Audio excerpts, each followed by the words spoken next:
We'd love to get the moderators on stage to talk about the ideas that came up in their panels. So I think we've got, are we going to go one by one or all together? One by one. Seema. So Dr. Seema Yasmin at the Dallas Morning News and University of Texas at Dallas moderated the innovation panel. Seema, you want to come over and tell us what happened?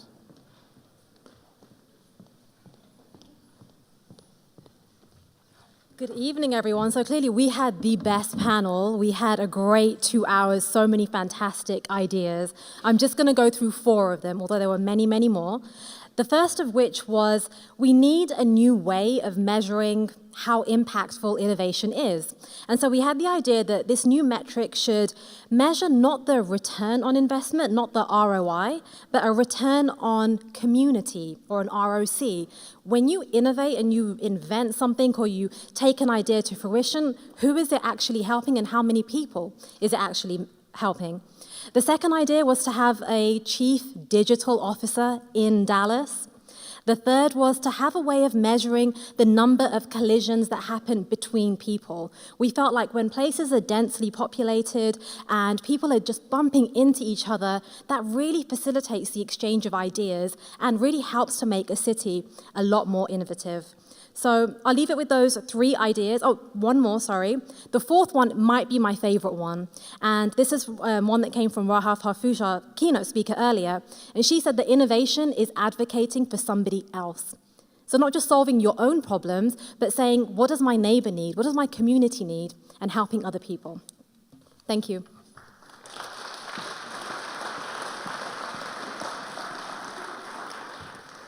James Ragland, columnist at the Dallas Morning News, moderated the Political City. Thank you, and with all deference to my colleague here, I think we had the best panel.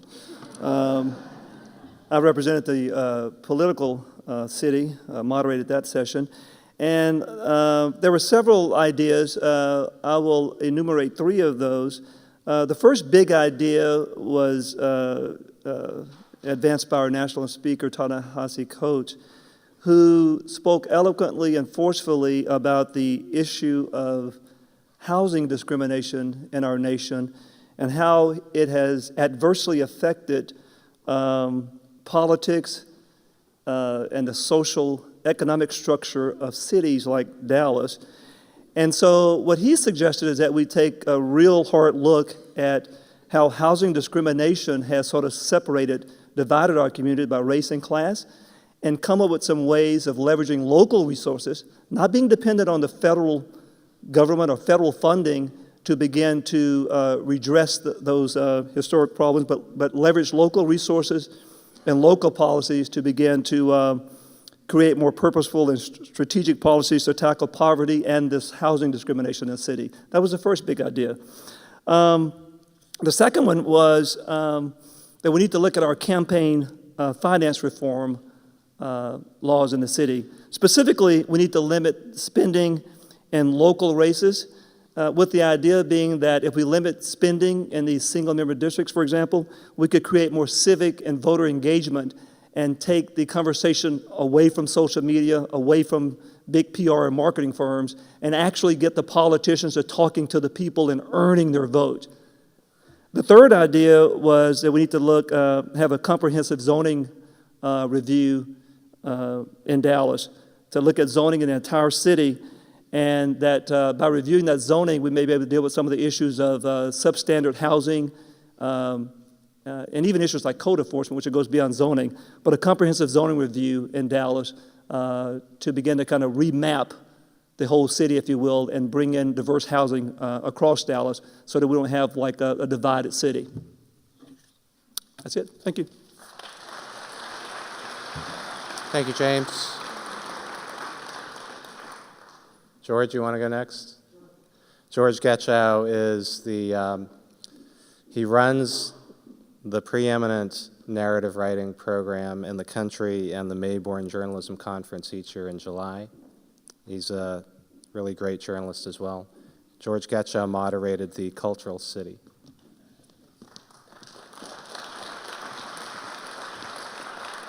Thanks, Tom. Yeah, I heard two folks say that they had the best panel. I know because of Luis Urea and Chris Wagner and Teresa Coleman Walsh and Jinya Huang on our panel, we rocked. I mean, we just rocked.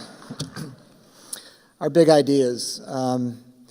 First, to start a book festival that would rival any book festival in the nation. It would rival the Austin Book Festival, the Tucson Book Festival. It would do what great literature does. It would bring together diverse communities from all economic strata, and it would involve not just those involved in literature, but in business and in every walk of life, because if you don't bring every segment of society into getting involved in something like this, you can't pull it off. What made the Tucson Book Festival successful was because they got the business community behind it, they got the foundation community behind it, they got the park service rangers involved in it, they got everybody involved. So talk about being all-inclusive, that's what we're hoping to do here. And it wouldn't be just literature, it would be all arts. And the whole idea would be to grow, and we would recognize our local artists, our local, the people that have come from Dallas, the people that have made their life here in Dallas, and the people that we see as tomorrow's stars in the art world. The second part of this would be to create something permanent. A festival is once a year, a book festival, but to create something permanent, call it the Center for the Advancement of the Arts. And the idea there would be to bring in all arts, theater, writing, photography, visual arts. The history of arts would be a part of that. And we have a rich history in the arts. Look at our sixth-floor museum.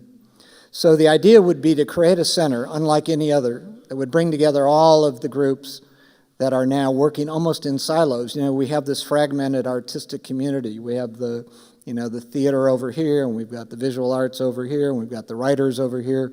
This would be a center that would bring it all together, create something dynamic that would change what Dallas is about. It would put Dallas on the map. We're ready to roll.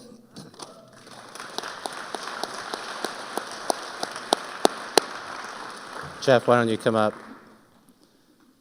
Jeff Whittington is executive producer and one of the top journalists at KERA, and has worked with us a long time, ever since the JFK project as well. Well, I want to thank fantastic panel, Vishaan Chakrabarti from New York, Mark Lamster from the Dallas Morning News and UTA, and Maria Loveland Schneider, who's a developer here in Dallas and is working in South Dallas, and also Arturo Del Castillo, who joined us from the City of Dallas City Design Studio. Please forgive me, I'm going to read this off my phone because we've been drafting it. I also want to thank Anna Clark, who was the scribe for our track today, who gave me some copious notes. I think that the real takeaway from what everybody said is to rethink how the city should be.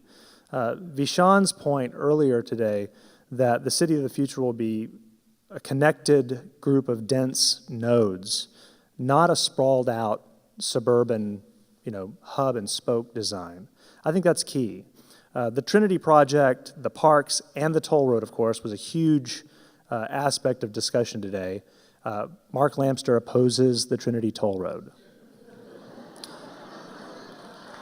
He's right down here. I'm just a reporter, and so I reported that to you just now. But I think that just goes to show that we have a huge opportunity in Dallas. This has always been a city of opportunity. We have these gleaming, beautiful buildings. These discussions like we had today are a first step. I think that everyone would agree on our panels that the opportunity is not just within the core, although there's a lot here we can do within the core of the city. But there are other areas outside the city downtown core. I think the opportunity, and everyone again would agree from our panels, that is there for us to engage, empower, educate, and integrate our citizens, our underserved, historically underserved, underheard from communities. And then we need to ask people in neighborhoods, and again, this is coming from our panel, I feel like everyone would agree we need to ask the people in the neighborhoods, like South Dallas, what they want to see and what they want their neighborhood and city to be. The conversations are really important, but it's also important to have ambassadors and activists within the community to build the city that they and their neighbors and the citizens want. And I think those are the big takeaways for us.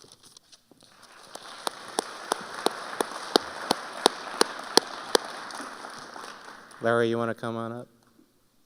Larry Allums is the director of the Dallas Institute of Humanities and Culture and the spiritual leader of the festival. So it's co-spiritual leader with And I suppose since I'm the last of the moderators to report, that there's no doubt that our panel was the best.